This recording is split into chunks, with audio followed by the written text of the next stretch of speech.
how do we dialogue with this culture who have, let's say, different beliefs. The goal is still the same. We come here for peace. We are here for peace, to help one another, to love and to grow. we but it's just that we have the different tools. For a Mangi Hilot, when they do connect, automatically they will say always connect to God. The entire culture of a monkey Hilot or Hilot per se, it's already a fusion of Christianity and indigenous practice actually. So let's say the amulets that they use, let's say they were using some anitos before, no, those small figurines or statues, Anito and now it Anita. turned the anitos anitas, right? And now it turned to those anting anting. It transformed, ganon. And perhaps the chants that they use were chants towards the diwatas. And now the chants that they do is chanting the saints as the angels. Human as we are, yeah, we're all connected with one breath, with one life force energy. Others will call it divine or God. And that's one way how, yeah, it really causes a healing energy because we get in touch with the source, which we are all connected. Take into account of what's happening. Like a lot of people are getting depressed. They don't know anymore their purpose. Others are being too anxious right now, and so on. It's because they don't know what to do. I mean, they've dived in too much into their darker selves, and they're already afraid of that. So they need guidance. That's where we come in and allow them to be comfortable with stillness, and the divine spirit, God or whatever, is already within us since the big, since we breathe in, since we existed here on Earth. Where if I do, let's say, energy healing, be it Reiki or what, so I do my orasyon or a moment of silence. That's where I will connect to the spirits, yeah, to the divine spirits, to God, to my angels and saints, to my ancestors, and to the particular spirit that was given to me by the Ifugaos. Seeking here is to seek personal growth. It's healing that heals, and where I can also facilitate and help others as well, who are in the same journey, or if not in the same journey as where we are or where I am, then anyone who wanted to have to attain that certain serenity or peace within themselves.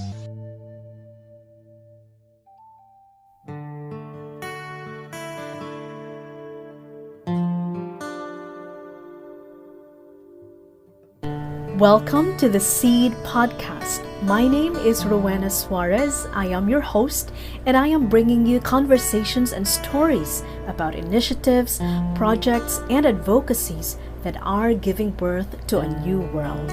A better world, you can say. Yes, the world as we know it is crumbling and in disarray, but there is also a new world that is being born. I believe that there is hope and that in each one of us is a seed that has been planted for us to grow and nurture. We are the seeds that have been planted to transform the world.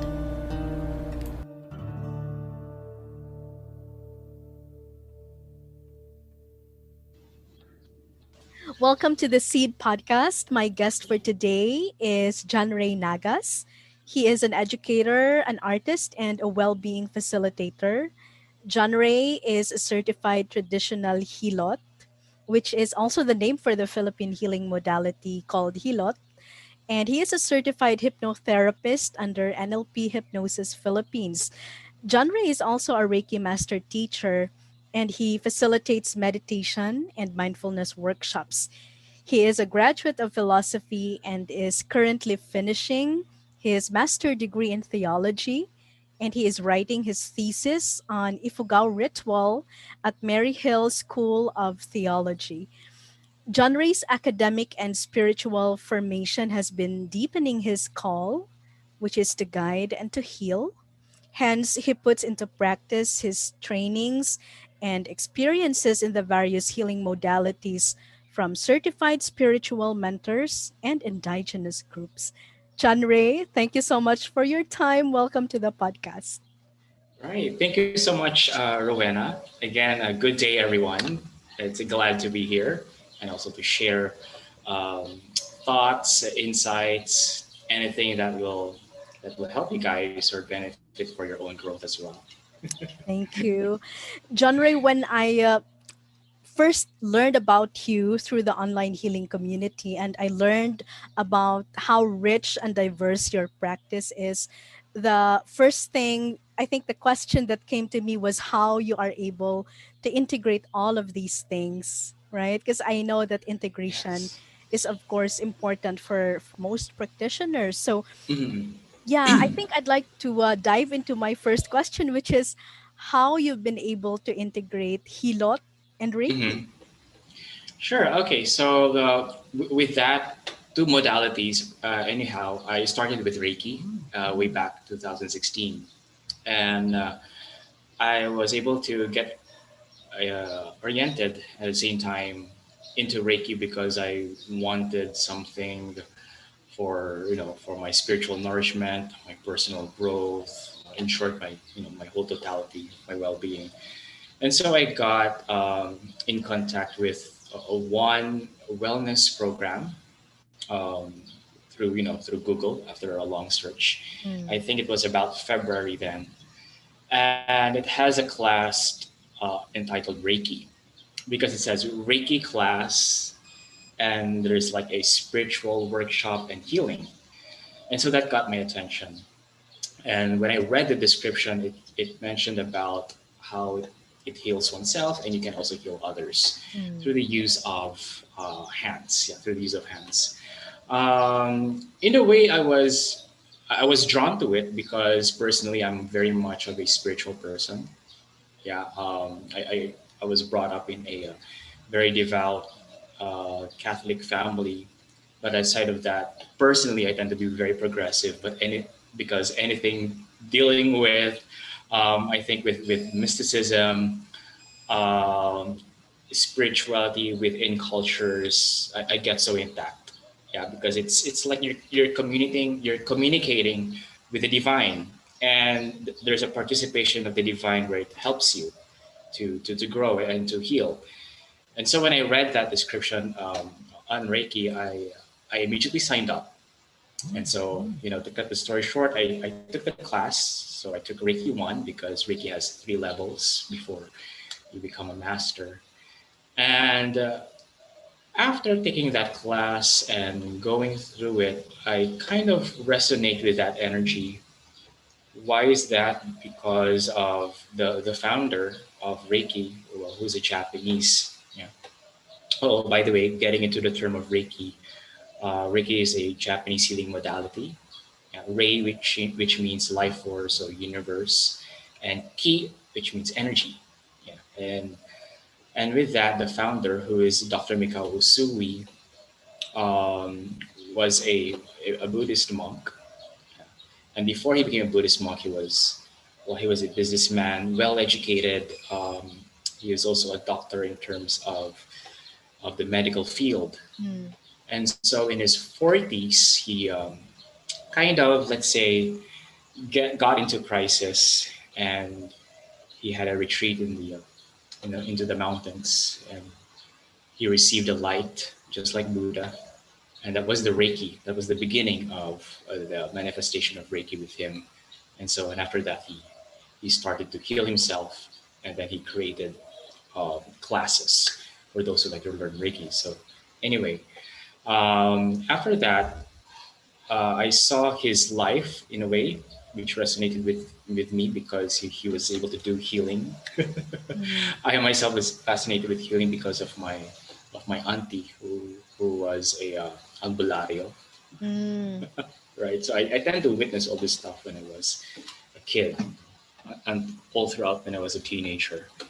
So okay, so with Reiki, I was able to be so familiar with the energy in it, and I was able to use it for myself and also to my friends and to my families.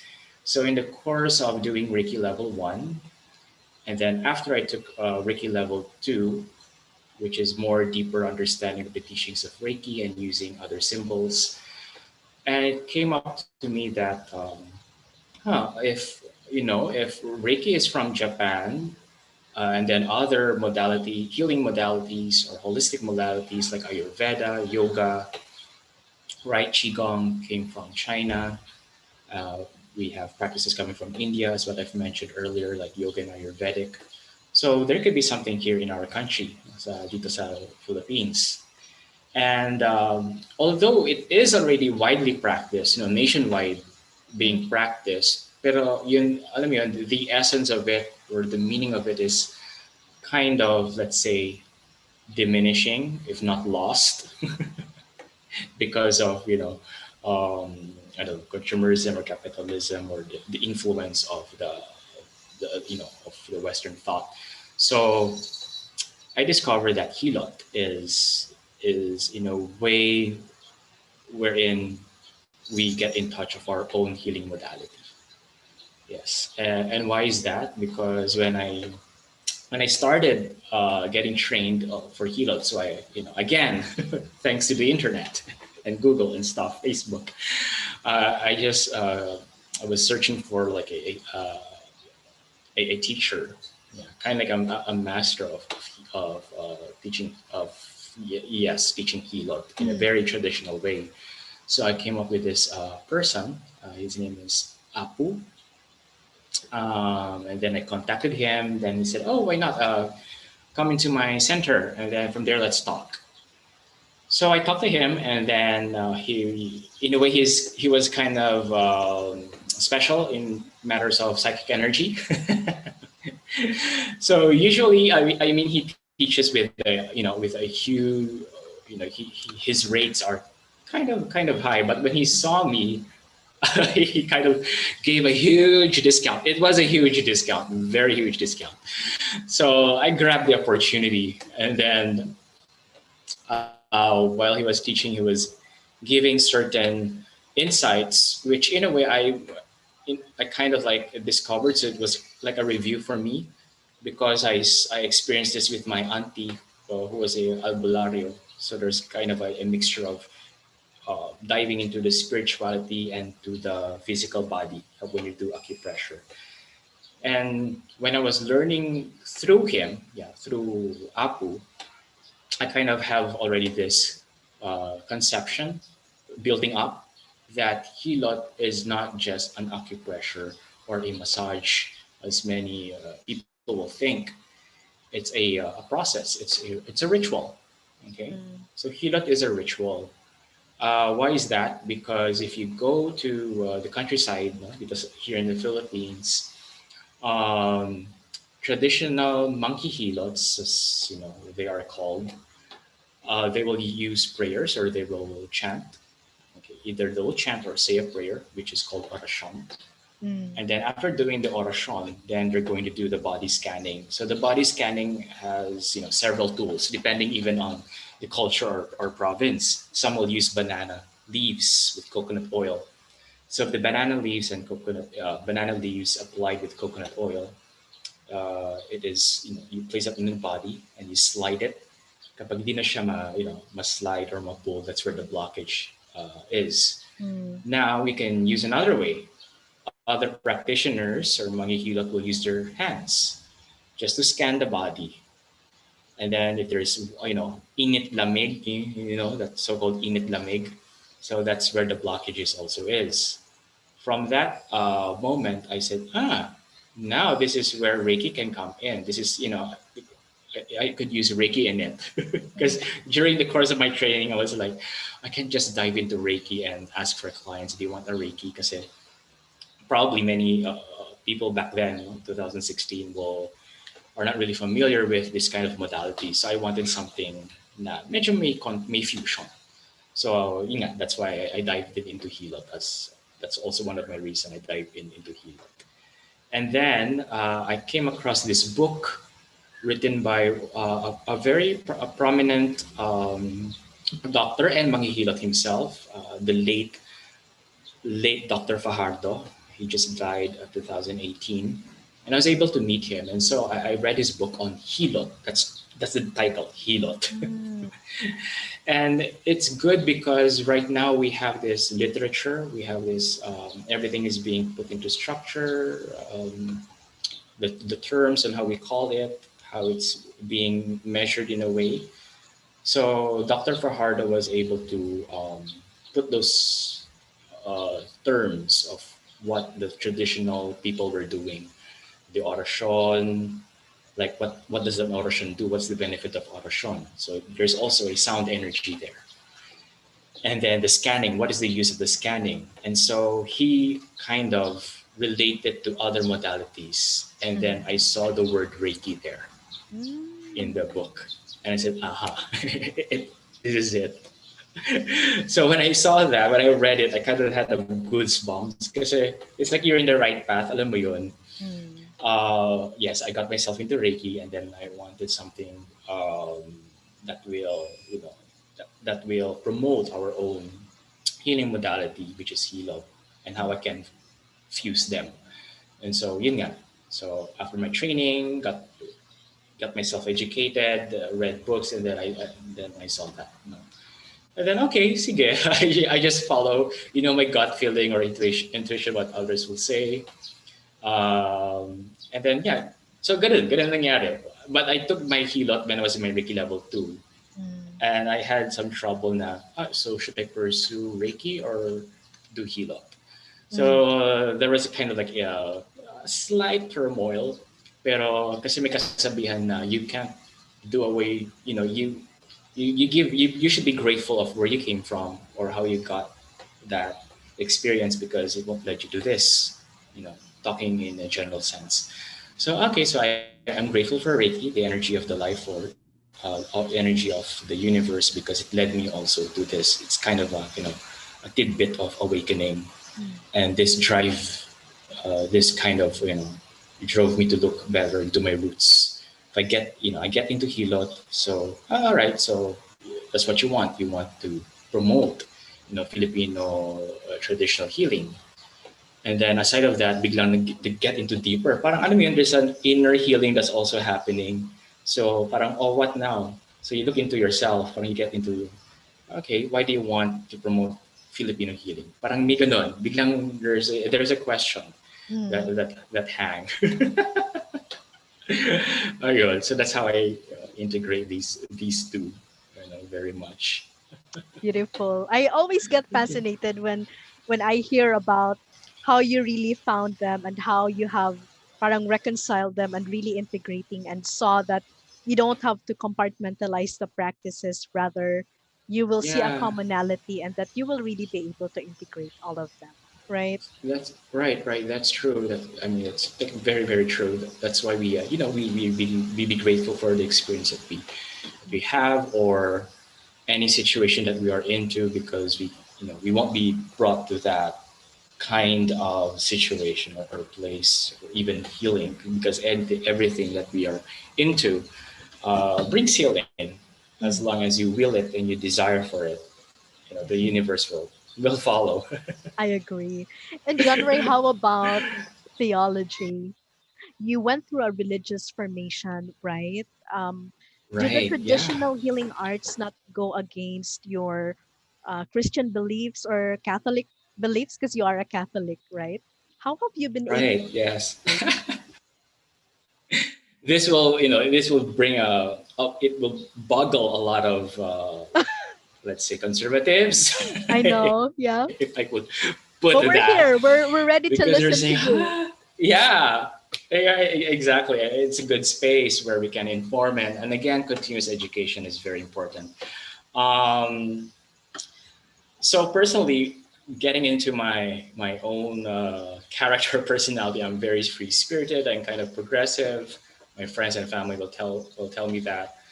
But diving into now with traditional healing, how is it going to be in line now with healing modality? So it's like religion and spirituality that has to uh, be in face to face, has to go face to face. They're being upfront. So when I was doing Reiki, learning Reiki, and then learning Hilot, so in the course of these two, there were also self reflection on, okay, if and anything that I learned or adapt and use it, and by its essence, any healing modality by its essence is for the common good. So that's my main principle. That's my basic foundation. And then going, so I have that thought, that framework. Okay, it's for the good, Mm. gives healing and life and so on. So that's my basic foundation. And now looking at into the church, how will it go against, or is it against? Now, being a student of theology, I came across this. We have this, what you call that, a course on Vatican II. And Vatican II is a major, let's say, breakaway or makeshift of the old paradigm, wherein we see God as, so distant, very supreme, omnipresent, and whatnot, very hard to Patriarchal. reach, and very patriarchal as well. Now, Vatican II, just to give a brief description, is it goes back to the sources. So when you say go back to the sources, what is the scripture really telling us? Because of the advancement of technology and of course society changes, how is the Catholic Church, to be more particular, how is the Catholic Church responsive to the needs of the society? Mm. Because it has undergone World War I, World War II. I mean, where was the church? Where were the clergy and all those sorts? So let's say that the spirit was moving them. Mhm. That led to a very open, that gave in a way an opening to Catholicism and led to this big meeting. And one of the let's say the meetings that they had, or the topics rather that they had, which was in a letter, is interreligious dialogue. So that was one of the relevant topics that they have to lay it down on the table, because of course the church saw its errors. When I say errors, how they were very condemning towards others' culture, towards others' religion, trying to say that outside the church there's no salvation and all. So they Mm. saw it as something wrong, because simply Jesus will not do that. Okay, I mean Christ will not do that if Christ were alive. So after reading that document on interreligious dialogue and respecting other cultures, which was very actually it was kind of very comprehensive and extensive for that matter, in ways that how do we dialogue with these culture who have, let's say, different beliefs, but the goal is still the same. We come here for peace. We are here for peace, to help one another, to love and to grow. We But it's just that we have the different tools. Mm. We go in the same, yeah. I mean, we track in the same. Our goal is the same. It's just that the roads are a little bit different. So when I read that, I said, okay, this is a kind of uh, a great justification, if a reason, okay, a reason that I can use when people will ask me about it. I said, no, I don't think it will go against my beliefs, because now the Catholic Church is open and respects any culture that gives life, okay, any spirituality that gives life. God resides in it. The Holy Spirit is there. So whether you are doing qigong, Yeah. so right now at this time we have some sisters or nuns practicing qigong, or even doing yoga, precisely because of that shift, that we do not want. I mean, religion should not monopolize stuff, because it will not. It has realized its end before it was bad. We Instead of converting people in a right way, they were forcefully converting them.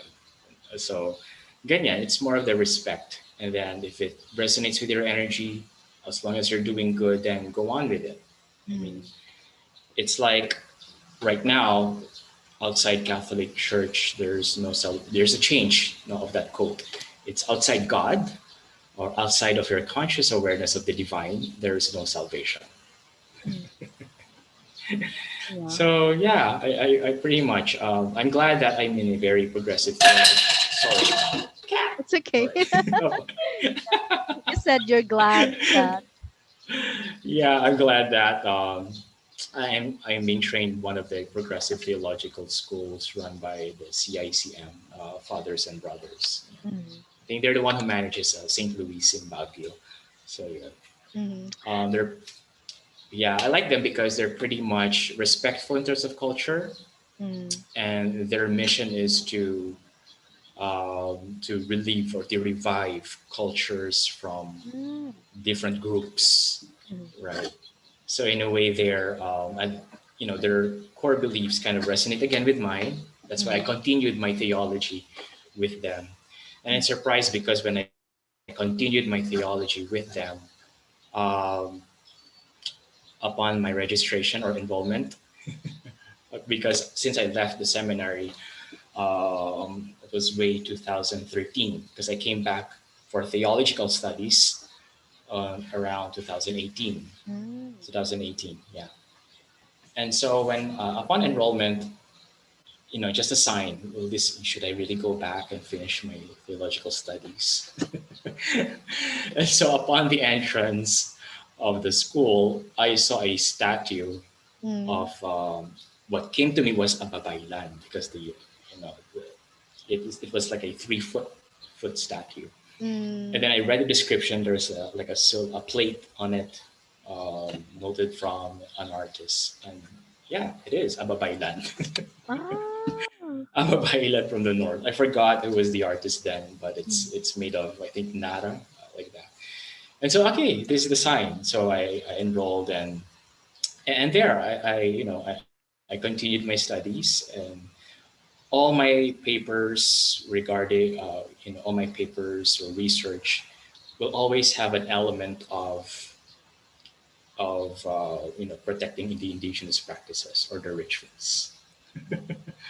So for example, who are the uh, who are the church or who is the church, because church now is a community, it should not be the structure. So I tell them that, well, the church could be any sector that promotes peace.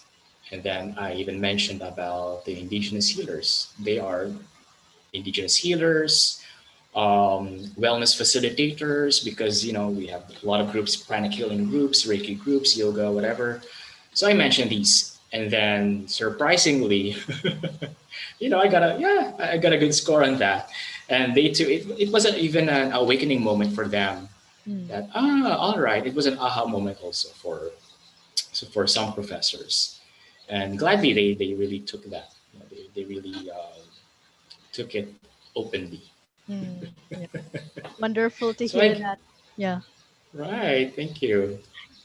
Yeah, I remember when I was a kid that whenever I have fever or not just fever, like if I have cough, you know how it is in the Philippines back then, Hmm. decades ago, I would say, whenever a kid is not feeling well or is sick, regardless of the reason, we're brought to the Hilot or the Mangi Hilot. And Hmm. um, I remember the orasyon part. Yes. If I close my eyes, I can still remember the Hilot. I knew that was Lola Pasha. That's where my mom would take me to, and Lola Pasha would say something, almost a whisper, before she would Interesting actually name. start doing the acupressure. I think The acupressure. Right. based on your description. And thinking about that, now I wonder what it is that you are connecting with, or that the Hilot is tapping into when you do the Hilot, and how does Right. the healing happen? So for among Hilot, when they do connect, uh, automatically they will say always connect to God. Mm, The entire culture of a monkey Hilot or Hilot per se, it's already a fusion of Christianity and indigenous practice. Actually, mm, it's a fusion of this both. So let's say the amulets that they use, let's say they were using some anitos before, no, those small figurines or mm. statues, Anito and now it Anita. turned the anitos anitas, right, and now it turned to those anting anting, it Mm, transformed, ganon, and perhaps the chants that they use were chants towards the diwatas, And now the chants that they do is chanting the saints and the angels, right? So, and of course, precisely to God. Now, yes, as a Mangi Hilot, nowadays they will always tell you if you want to learn, you should always connect to God. And they highly emphasized on prayers, and I just don't mean prayers of 10 minutes or 5 minutes. These are prayers that will take hours, be it just reciting it verbally or sitting or kneeling down for an hour and just connecting to God. So ganun. When they do the healing, they always connect to God, and then after that, they will chant, um, asking guidance from their angels, so Saint Michael, yan, mga San Miguel, San Rafael, they will do that. They will do that orasyon. And for some, no, it will also depend. Like for me personally, with all the practices now that I've been learning, I kind of have this, I don't want to call it a hierarchy of energies, but I want to call it as, you know, um, on a way on how I'm going to call it, depending on my roots, Mm. depending on where I was based or brought up. So I call first God, and then Jesus and Mary, the angels and saints, down to my ancestors, and then and so on. So that's how I will do my orshon, and then of course focusing on the intention of the client. And with that, no, because any when you do orashon for a lot, actually they chant, and the chant itself, there are a lot of scientific basis on chanting, wherein positive vibrations and positive intentions uh, do cause healing. Yeah, it causes healing to the other. So of course, technically the traditional healers could not explain as what now I'm explaining, because of course they weren't really educated or I mean educated in terms of no one's putting in terms in scientific basis. But now it makes a lot of sense on how by just chanting it's one way of bringing into healing, ganyan. Mm. And even by just praying over or scanning the person's body, you know, with your intention, then it really does give healing. Mm. How do you think does that healing get channeled? Yeah, well, as human as we are, yeah, we're all connected with one breath, with one life force energy. Others will call it divine or God. And that's one way how, yeah, it really causes a healing energy because we get in touch with the source, which we are all connected, which we're all connected from. And giving that vibration, that kind of vibration which is innate in each one of us. Plus, now it's being studied by a lot of neuroscientists and scientists that there are three. This is the Western, no? The three main vibrations or energy in our body. So our intellect, our heart, and in our navel. Yeah, The gut. the gut feeling. So they found out that the strongest vibration is from the heart, Mm. and that energetic vibration could reach to 15 feet away. Yeah, so you can just imagine that how if you're so much connected to the client. I mean, when I say connected, meaning you wish goodness, you wish this person to heal, and so on. Then it will really happen. If you're just sincere, yeah, just sincere about it, then the healing will happen. And even if you're miles away, thousands away, if you're doing healing right now via Zoom, it will really work due to the intention of the person, the intention of the practitioner Mm. or any healer. Um, it's been, I think they, in science, yeah, in conventional science, if I, term it correctly, in quantum physics, they're able to describe that. Mm. Yeah, in Yeah. quantum physics on how the energies really do manifest once it's Mm. intended. So there, yeah. So they do. So they Yeah. do really work. Thank you. Does anyone connect with or invoke the spirits to facilitate healing? Is everyone should everyone be able to do that? Yes, they do. Anyone can invoke a spirit or spirits, be it be it good and bad. Of course, we don't want to deal with the bad ones or the negative or lower frequency energies. So Mhm. um, to make it more secular, of course, the negative energies or low frequency energies are the ones that will not even are not sufficient to give growth or give healing. Yeah. So low frequency energy will deal with anything from wishing ill to the Mm. other person, or yeah, giving that anything that negative, anything negative. So if a person does that, of course it will work. That's why even in scripture, in any other sacred scripture, they will say that do not wish ill towards the other person. I mean, Jesus will do that. Do not curse or point any finger, Mm. because our body is naturally naturally born with an energetic body, or the aura as they say. So anything that we put into words, I mean, by just being more practical or simplified, if I say something bad to the person will feel, will feel low, have a low self-esteem, will feel a bit broken. I'm not doing anything physical, but just saying something, not good, bashing or bullying. But there's an effect already on the emotion of the person. So that's one and a concrete example on how, if you're going to deal with negative energies. Um, if you wish to connect with higher frequency, it's always where you begin with love. Yeah. And the reason why we connect with spirits, yeah, it's because they help us. They guide us. They Mm. amplify more the healing. Mm. So if they will, many will say, why not ask healing directly from God? Well, yes, we can do that. Of course, if you want to jump up to God, pwede naman. Pero it's, what we see in our physical world, it's also like a manifestation of what could be in the other side.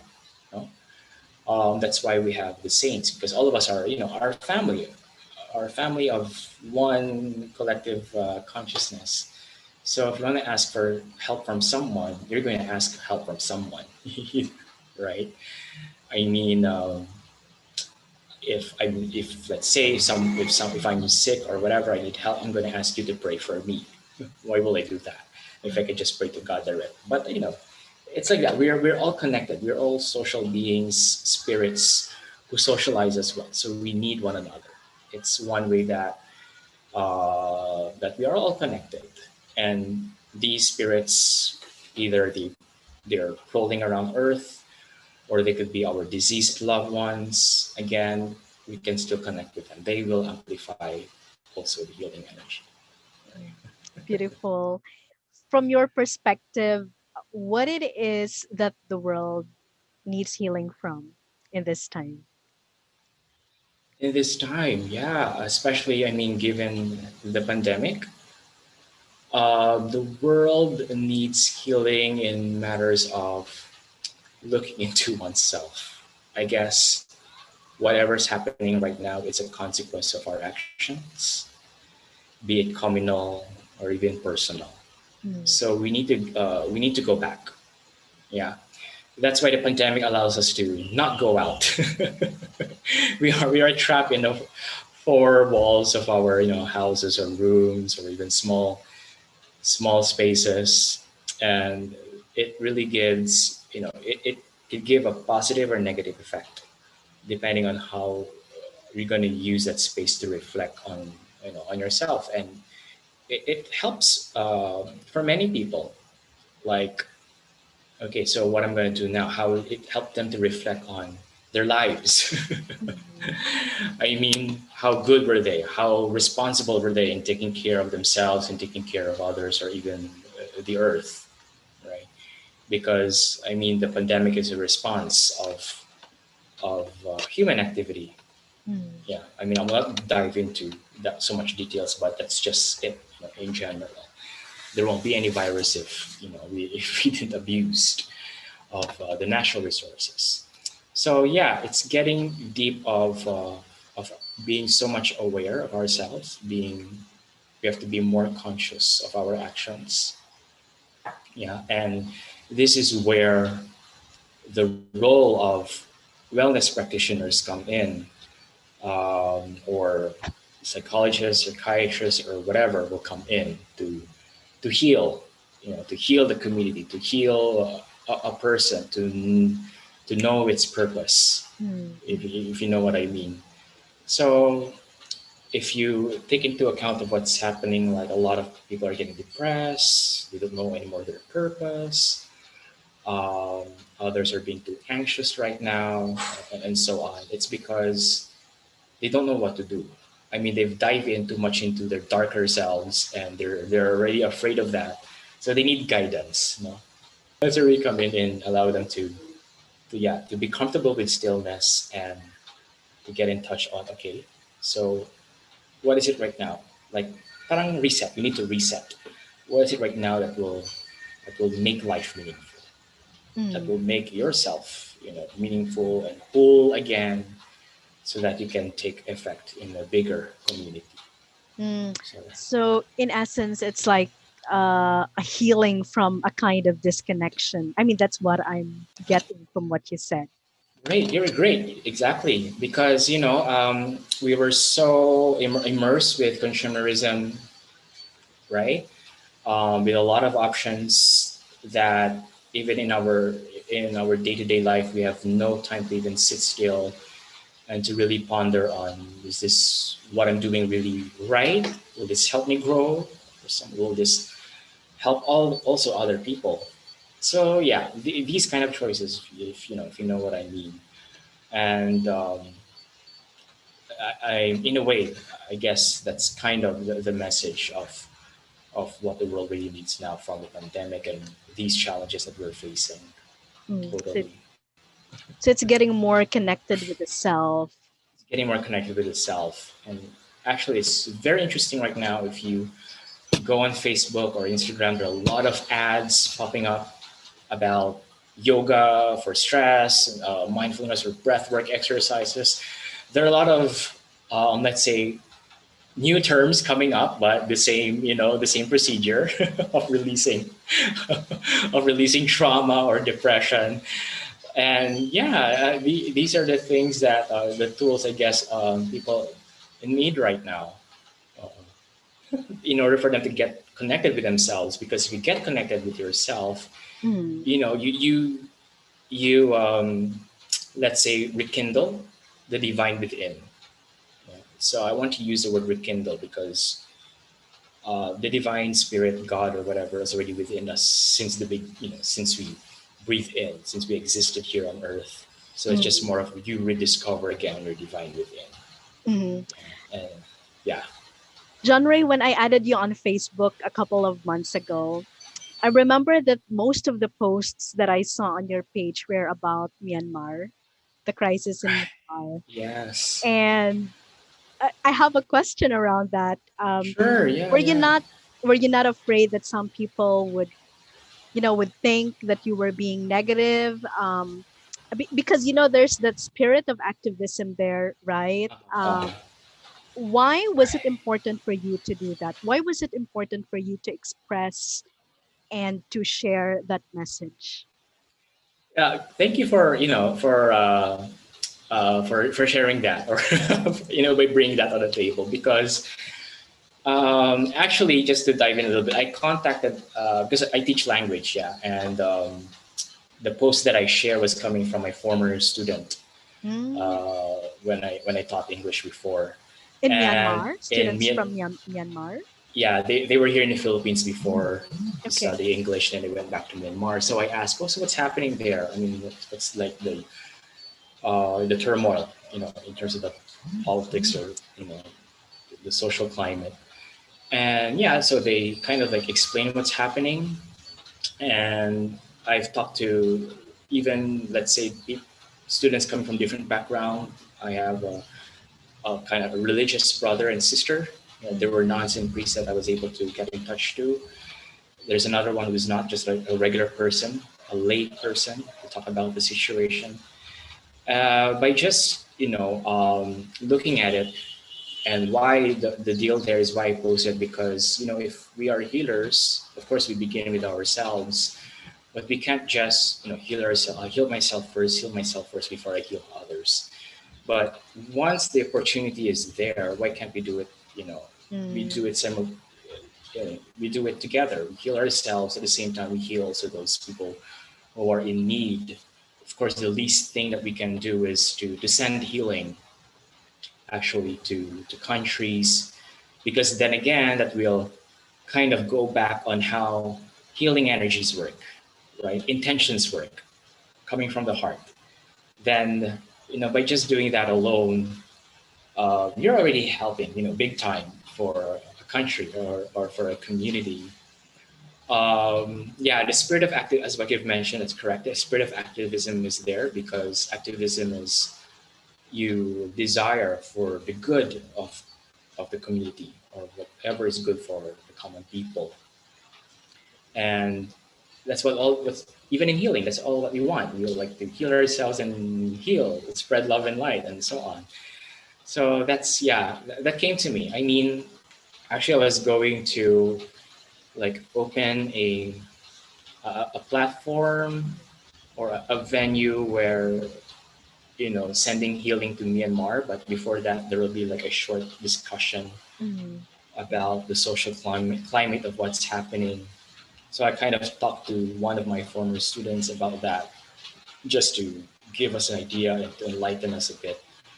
So I was conceptualizing that, just that I had other concerns weeks ago. So mention a berry, I might surface it once again, mm, and then so it's like the program will be okay. He will talk about Myanmar and what he hopes about Myanmar, so that we can listen. So we, as healers, we develop that listening ear to the others, and then after talking about it, maybe there could be a Q&A for people like to share and stuff, and then at the end there will be like a healing meditation.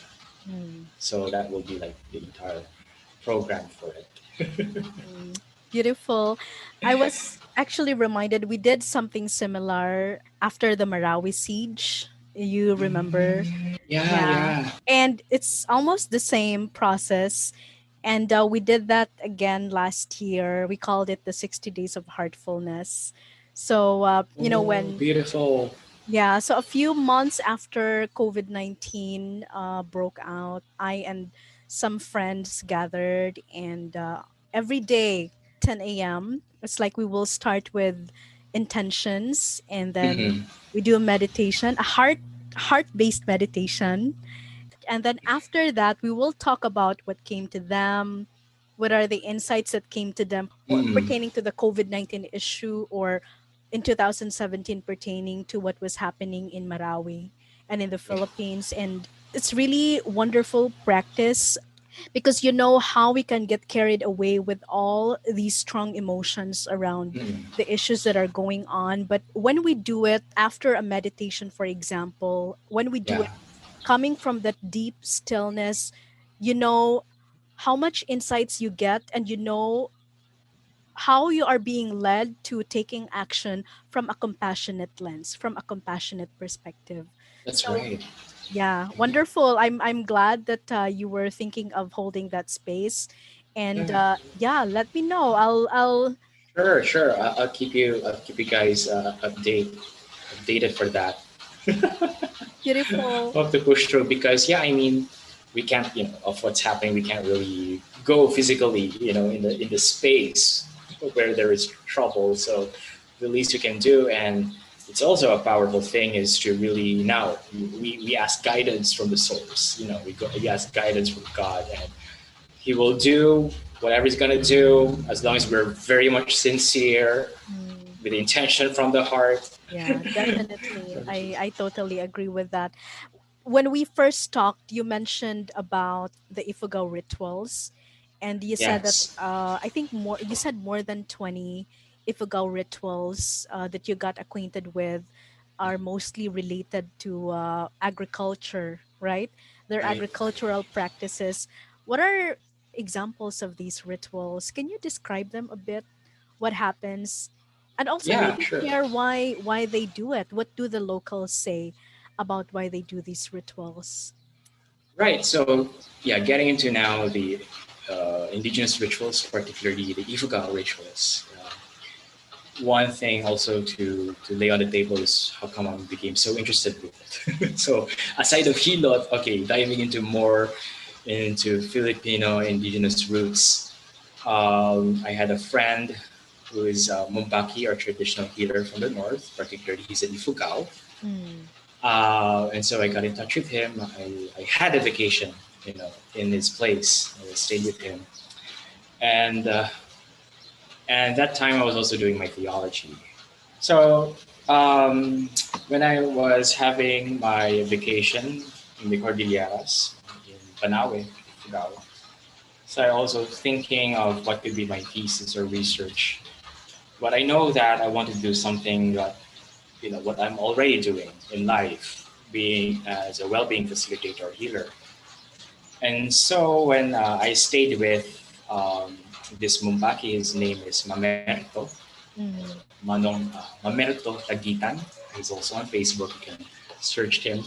Uh, he did a ritual, yes, and I asked him, "Oh, what are the rituals for? What's the purpose of the ritual?" It's a way to be grateful, okay, to be grateful for the blessings given, and it's a continuous rapport with the spirits, mm, okay, with the great spirit and the spirits around, and you can see that their way of life, there's always a connection with nature, and they have a lot of respect in matters of yeah, planting or doing household chores, even cutting down the trees. They have to ask permission. They have to do a ritual. So it's like, it's very, they see everything as holistic. You can There's no a sense of boundaries, or let's say dualistic concept of mind, body and spirit. Everything is connected. mm, So rituals are very necessary in order to really take effect and to be more effective in their way of life. Like, let's say, planting rice. For the rice to be very abundant, they need to do a ritual. mm, And if they're going to harvest, they're going to do a ritual again of Thanksgiving of some sort. And then if there's a death, there's also a ritual. If there's going to be someone's pregnant, going to give birth, going to do a ritual, and so mm, on. And mm, so these rituals are enclosed in one of the 20 rituals that they have now. Um, when I was very much already connected with Manong Mamerto, I asked him, okay, is it possible for a lowlander, a person from Manila or any part of the city, can learn your ritual? Yes, or some sort. So him being progressive, so that's where we resonated again. Our energies resonate. He said, yes, why not? I mean, if he was talking, if we want our traditions to stay alive, then we must share it beyond our bloodline, beyond the Ifugao culture. mm, So he asked permission to the other, to the elders and other Mumbakis. They explained how I became so interested and so on. And so they agreed. So the elders agreed. And they did a ritual. From the 20 ritual, they're the ones who will choose what ritual will fit for me or be suitable for me. mm, And the ritual that they chose was like a general ritual. Like, it could be for abundance, could be for healing, mm, could also be for protection. And so when they did that ritual, um, it was surprise. So they had the chanting, the drinking of wine to connect to the spirits. And so when they chanted their ancestors, what Manong Mamerto asked for, the names of my ancestors as long as I could remember. So I listed them and I gave it to him. So he chanted it. And then after a moment, I felt something. I can't really describe it, specifically. It's kind of weird, but at the same time, you felt something light, emotional. It was very mixed. But I knew that was my intuition. My intuition. I knew that my ancestors were there, and so were the ancestors of the Ifugao. And then to see whether the prayers or the blessings were granted, they had, of course, that they had the animal sacrifice that they had killed or sacrificed the chicken, and to see whether the bile, the bile is okay or healthy. It means prayers are answered. So it was answered. So they all congratulated me. Hey, you're adopted now, so and so. So I asked, oh, so did my ancestors meet? So yes, they did. They're like shaking hands and then embracing. So ganon. So all right, that's why. That's why I had a kind of mixed feeling, emotions, and all. I kind of had this teary eye. So ganyan. Then after that, I said, okay, this is good. I'm gonna have this particular ritual for my thesis. Mhm. So yeah, so that's it. That's how I got so much, let's say, in depth, yeah, into the study of indigenous ritual. Mhm. It's very, let's say, it's also another healing moment in my case because from Reiki, then Reiki to Hilot, then from Hilot to this particular indigenous healing ritual. Yeah, so there's this continuous healing, and you know, uh, from that time on, my connection with people, my connection with nature and the environment has been so heightened. I've been so conscious with what I eat, what I say, how I take care of my plants. And Mhm. so before the craze of a plantita, I was already very much into plants now, Mhm. planting and all. So like that, yeah. Yeah. What is the implication of having had this ritual to your healing practice? So yeah, so the implications of it was it became like a kind of a package where if I do, let's say, energy healing, be it Reiki or what. So I do my orasyon or a moment of silence. That's where I will connect to the spirits, yeah, to the divine spirits, to God, to my angels and saints, to my ancestors, and to the particular spirit that was given to me by the Mm. Fugaos. So there. Then after that, I do the healing. So it's So like that's how they're the like process. it's like they're like additional helpers There's additional helpers. to Yeah, help there are additional. facilitate the healing. Right, right. And it's interesting because I had a client before, well, before the pandemic. So he was here, and so I did when I was doing healing on him, energy healing. Uh, it kind of felt like a presence or some sort. So when I was done with the healing, giving my feedback and so on to the client, he shared that I felt a presence. I felt a presence, but it's not a threatening or demonic presence. They're very much, very protective, Mm-hmm. strong in a sense of gentleness. So ganyan yung explanation niya. And then, how many are they? I asked. They're kind of like four. Okay, that could be my ancestors. That's my one hunch. Or they could be, because I have four, what you call that, Anitos, a statue of Anitos from Ifugao. I have four of them. So that could be them, or because I had it, I had it blessed also in Ifugao. So they're kind of my guardians here in this space. So ganun, they're here to, yes, to really facilitate healing as well. Mm. John Ray, is there anything that you are hoping to find in this journey? Um, is there something that you're seeking for? And if yes, what is it? Well, all of us, we do seek something. Yeah, we do seek contentment and happiness. I guess, well, it may sound cliche, but that's our end goal. We try to seek contentment and happiness, but it's just that the tools are different. Mm. Others might move to very materialistic type.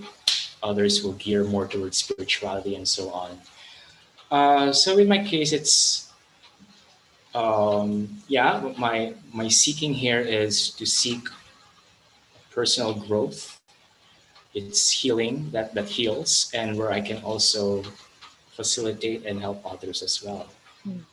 Who are in the same journey, or if not in the same journey as where we are or where I am, then anyone who wanted to have to attain that certain serenity or peace within themselves, then I'm glad to be of service to that. So yeah, that's I think that's what I seek, to seek a very harmonious way of living, Mm. not in a very consumerist or capitalist culture, but you everything that you have is enough. Mm. You know, because with that, then we're taking care of everything. We're taking care of ourselves and of the entire planet. Mhm. Yeah. Earlier, you mentioned about this feeling of wanting to go back to your roots, or our roots rather. Why is it important to go back to our roots for us to be able to heal ourselves? Yes, actually, that's like a continuous question, exactly, to even to myself. Mm. Why is that? Because I have two siblings who've now migrated in Canada, and they're like asking me, "Oh, would you like to follow, or would you like to stay here, migrate, work here, whatever?" There's a big 100% of no. It's like, I'm really settled here na eh. Parang ganyan. I mean, practically speaking, I don't want to move much around. Siguro I'm already comfortable where I am. That's one. But at the second thing is the thing that I'm doing, yeah, with regard to healing and wellness. It's pretty much it's like I'm very much connected here. Mm. And if I'm being pulled out, then it's like I've, you know, m- ano ba talagang purpose? It will go back to the question of purpose. Again, I mean, let's face it, all of us have our purpose. Our purpose is happiness, but how would you make it? How would you attain that happiness? So you live that purpose, di ba? So, ayun. So I guess my purpose is to really to be with the people, yeah, through facilitating wellness some sort. And if I'm going to be pulled out in with where I am right now with my roots, then I might I might have a hard time, or I'll be in the struggle of defining now who I really am, or what am I for, and Mm. ganon. Yeah. Yeah. Kasi andun na eh. I'm in a process na. I've been to Reiki, Hilot, and then ito naman with the indigenous culture. And the indigenous culture really taught me a lot of integrating yourself with the divine and with nature, how you be so get get in touch and grounded with the gifts of what we already have, diba? So if I'm going to be uprooted from that, then that will be another struggle for me. So then yeah. And I know we don't always have to have words for it. Some of these things are actually more of like a soul knowing, a soul and a spirit knowing, right? Yeah, right. Actually, because people say, well, you can always connect and teach that somewhere else. I mean, let's say, Mm-hmm. Vietnam ka or Japan, you can just go to the forest or whatever. Yeah. Pero iba, I mean, you're different. We're in your circle. I mean, where your descendants came from, your bloodline or some sort came from. I mean, just segue a bit. By birth, I wasn't born here in the Philippines. That could be one You reason. I, weren't or you were? I were not. I weren't. I was not born in the Philippines. Oh, where were you So I born? was born in Brunei. Oh, okay. So I was born in Brunei. Well, medyo close naman sa Philippines. Southeast Asian Mm, pa rin. Pero yeah. I guess that could be one thing why I was so much, very imbued with my healing practices, and then wanting to be very much stable here in the Philippines, regardless of the political, social, economic situation. Mm-hmm. So ganyan, it has something to do. I guess that's it. Parang, okay, there's something to do, and I want to find those answers. Ano ba yun? Or, yeah, you know what I mean? Why? Parang ganyan. Mm. Yeah. Earlier, you mentioned also about how consumerism, and I think also maybe modernization, right, have actually contributed to all the disconnection that we are experiencing. Mhm. Um, why? Well, I'm assuming that you would encourage people to go back to our roots in terms of being able to practice, for example, rituals, right? Mhm. To be able to practice traditional or indigenous healing practices.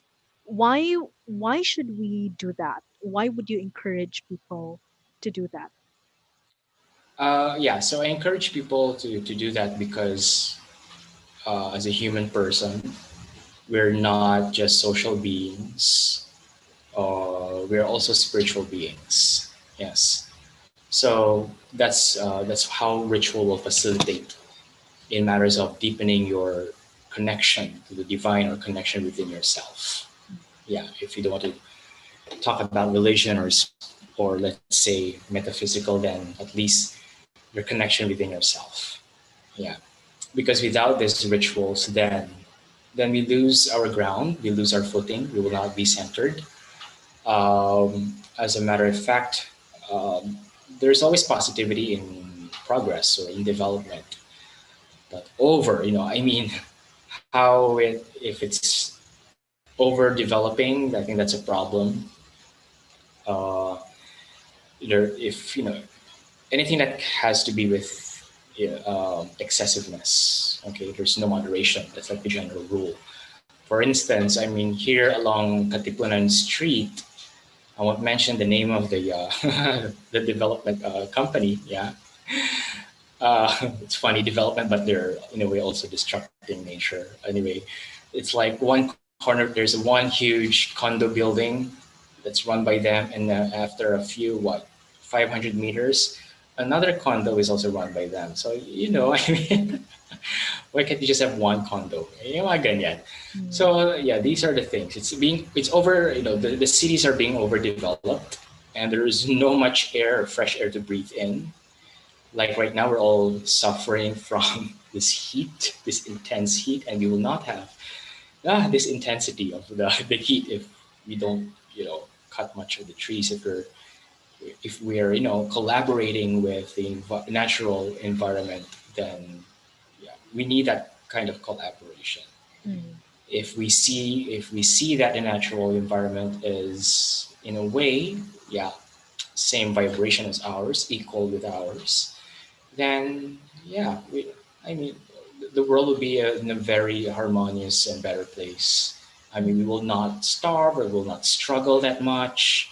There is, yeah, but not that much. You know what I mean? Yeah, so like that. If we take into consideration with a lot of stuff, that's it. have you found any discipline in science that tells us that there is a real, actual field that we tap into when we practice rituals? Actually, that's what I'm kind of in a way exploring that on bridging Mm, of let's say conventional science and healing. There are seminars and actually summits that I attend to. For instance, the Shift Network, yeah, yeah. and there is a summit that I attended. It's called the Science of Healing, and it's very interesting because the speakers were neuroscientists. There was one who's like a physic, phys, physic. How do you explain it? How do you put that in the term? Expert in physics. So he was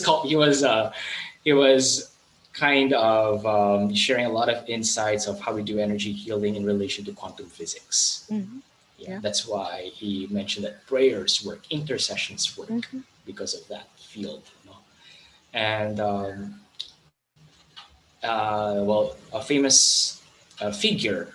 Yeah, he's based from India, but he's also well known now in the West. His name is Deepak Chopra. He's kind of a good figure in ways of bridging healing and and the West. So yeah, in a way, I'm kind of wanting to put in, let's say, a term that everyone will really understand, not freak out, kumbaga. Mm. Yeah. Diba? There are a lot of actually there are a lot of modalities, but it's like the same like with Reiki or prana. Some will call it a touch healing medicine. Yes, and other sorts of stress trauma release tools. Mm. So ganun. It's just that the way of delivering it, yeah, will a little bit kind of will be a little bit different, Mm. so that people who will learn it or will try to imbue the practice, will try to make sense for them. But of course, I always want to acknowledge the traditional healers in this field. For example, now there's a program that's growing in the West, which is music therapy. Here in the Philippines, in Manila, I think it's been 3 years now. There is a masteral degree on music therapy. Mm. So again, I attended this workshop. This workshop was kind of like um, promoting promoting their new program, master program, which is music therapy. And I said, this is what I was doing in one of the meditation, having those drum circles, Mhm. and shamans do that. Diba? Yeah. It's just that the term is drum circle, Mm. drum circle therapy. Ayan. So yeah, it's just a play of words, but the essence is still the same. Mm. Yeah, you you give treatment, you give healing to others. It's just that if people will learn these kind of tools, I mean, I encourage them to really dig deeper. Where do they come from, and acknowledge these traditional healers, because without them, without the indigenous healers or groups, which the tools that we are using right now, then this kind of creative models of healing will not uh, survive Mm. or will Yeah. not be useful in that sense. That's true. Do you have any upcoming workshops or maybe retreats, and maybe you'd like to invite our listeners? Well, sure. Well, for right now, I might have Reiki classes for the coming months. So, like June, I might open a Reiki course. I will call it a Reiki course, not a Reiki class. Why is that? Because I want participants or students to really, immersed with the learnings. So usually, like a Reiki level 1 class will last for a day or two. So in my case, if I open a Reiki course, so Reiki 1 course, it will take like almost a month to finish, so that the mentorship is really really grounded, and Mm. that the students really know what they're getting into. And yeah, so I might have this Reiki course. So just do please watch out for that. I'll keep you guys posted. You can follow me on Facebook. My my name is John Ray Nagas. Anyway, there'll be a. Is there going to be like a name be flashed in the introduction in the I'll include podcast? this in the podcast notes. Yeah. There you go. All right. So usually my classes are just posted on Facebook. There you go. So that Okay. will be very accessible. Yeah. Thank you. Any final message that you want to share with our listeners, if you have? Great. Yeah. So my final message is just this. Get in touch with your life purpose. And how do we do that? We just be comfortable with stillness. So there. Mm. Being comfortable with stillness. Be comfortable Thank with you, John. stillness. Yeah. Thank you, John Ray. Thank you for your time. Thank You're you. welcome, Boyang, and thank you so much also. I'm very grateful for this opportunity and for you inviting me to your podcast.